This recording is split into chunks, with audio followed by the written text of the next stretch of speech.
जय श्री कृष्ण।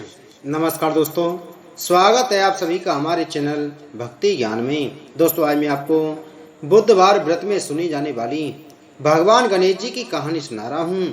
तो प्रेम से बोलो गणेश जी भगवान की जय। एक गांव में एक भाई बहन रहते थे। बहन का नियम था कि वह भाई का मुख देखकर ही खाना खाती थी। बहन की दूसरे गांव में शादी कर दी गई। वह ससुराल का सारा काम खत्म करके भाई का मुख देखने आती। रास्ते में झाड़ियां ही झाड़ियां थीं।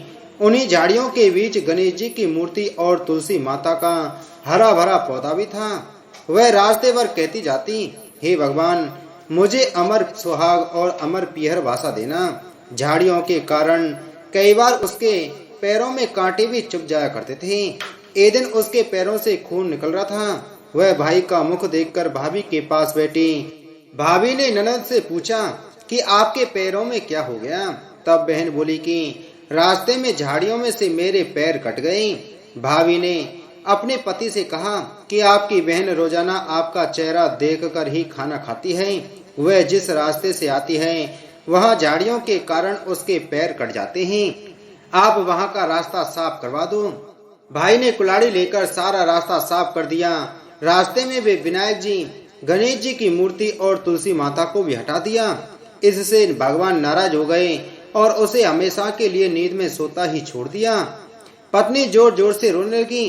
बहन रोज की तरह भाई का मुख देखने के लिए निकली तो उसने देखा रास्ता साफ है। उसने देखा कि विनायक जी की, गणेश जी की मूर्ति भी यथा स्थान नहीं है और तुलसी माता का पौधा भी उखाड़ दिया गया है। उसने विनायक जी, गणेश जी की मूर्ति को स्थापित किया और तुलसी माता का पौधा लगाया। वह भगवान के पैर पकड़कर बोली, हे भगवान, अमर सुहाग देना, अमर पीहर भाषा देना। इतना कहकर वह आगे चलने लगी। इतनी ही देर में आकाशवाणी हुई। भगवान ने कहा कि बेटी, खेजड़ी के पेड़ की 7 पत्तियां लेकर उन्हें कच्चे दूध में घोलकर तेरे भाई के छींटे मारने से तेरा भाई उठ जाएगा। यह बात सुनकर वह दौड़ती हुई अपने भाई के घर गई। उसने देखा कि भाभी रो रही थी। वह दूध से भरा बर्तन लाई और उसमें खेजड़ी की पत्तियां घोली। इस दूध के छींटे मारते ही भाई उठ गया। भाई ने उठते ही बहन से कहा कि इस बार तो मुझे बहुत गहरी नींद आई। बहन ने कहा कि ऐसी नींद किसी को भी न आई। बहन ने भाई से कहा कि भैया, आपने रास्ता साफ कर दिया तो विनायक जी की, गणेश जी की मूर्ति भी उखाड़ दी थी और तुलसी माता का पौधा भी उखाड़ दिया था। अब मैं वापस आई तो मैंने गणेश जी की मूर्ति और तुलसी माता का पौधा लगा दिया, तो भगवान की कृपा से आप जिंदा हो गए। भगवान गणेश जी ने मेरी सुनी। हे विनायक जी महाराज, जैसी उस बहन की सुनी वैसे सभी की सुनना।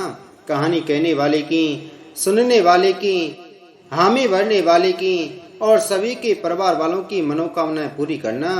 बोलो गणेश जी महाराज की जय।